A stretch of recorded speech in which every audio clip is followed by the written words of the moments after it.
Okay, here we are standing in Caesarea Philippi. Now, Caesarea Philippi, we read in the New Testament where Jesus entered into, and his disciples entered into the coast of Caesarea Philippi. And if you remember, Jesus asked his disciples this question: whom do men say that I, the Son of Man, am? Of course, Peter makes those famous words where he said, "Thou art the Christ, the Son of the living God." And Jesus said this, "And thou art Peter, and upon this rock I will build my church, and the gates of hell shall not prevail against it." Well, this is the background of that verse that we're reading about, because here we are in Caesarea Philippi. Now, Jesus and them would have been passing through, it says, the towns of it. So it's right in this vicinity. This was a very pagan, cultic site, a Roman site. This was a Gentile city, not a Jewish city at all. But they're passing through the area. And you'll notice here this cave behind me. This is the cave in which they would have had a temple built in the area. If you can turn the picture here, you can notice over to the left, you can see where they would have had statues set up inside here. You can see the niches cut out in the wall. They've uncovered some of the floor here just recently where you can see the mosaic tiles. So a temple would have been set here going into this cave. You would not have been able to see the cave. You would see the temple. But inside here, there at one point in time was water that flowed down from the top of the mountain here that flowed down into the streams below us. And this is where they would have offered sacrifices. They had offered pagan sacrifices, these goat sacrifices in the area.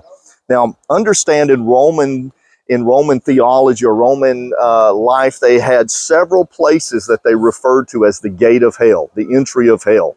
The major one is over in Turkey today, but this is another one of those sites. And so here Jesus is walking by. Many times he would utilize the areas to illustrate and teach biblical truths to the people that he's speaking to. Here, that concept of the gate of hell would have been well known among the people. And so when Jesus asked them, "Whom do men say that I, the Son of Man, am?" Peter said, "Thou art the Christ." He said, "Upon this rock I'll build my church." This town, this city, if you'll notice, was built on the side of this rock. And again, he's going to illustrate this by what he's about to teach.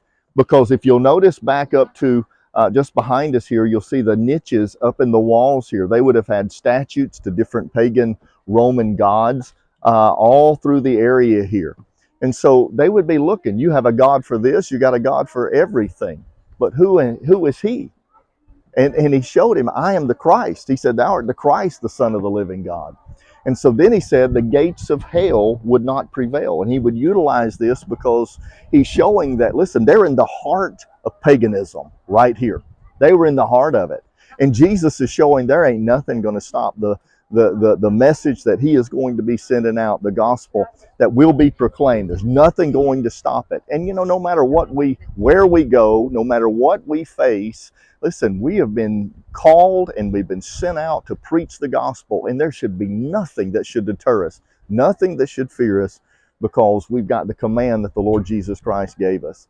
And that's the picture that he was painting here for those believers, because one day he wasn't going to be walking physically with them. He's going to ascend, and it's going to be their job to go.